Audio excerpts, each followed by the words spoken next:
February the 2nd, 2011, Groundhog Day. Groundhog did not see his shadow today, so there's no 6 more weeks of winter. So this is the aftermath of the 2011 February 1 snowstorm.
What?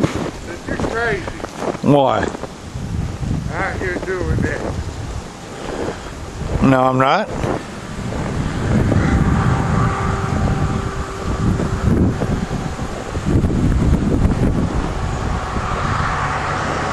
Documenting the snowstorm.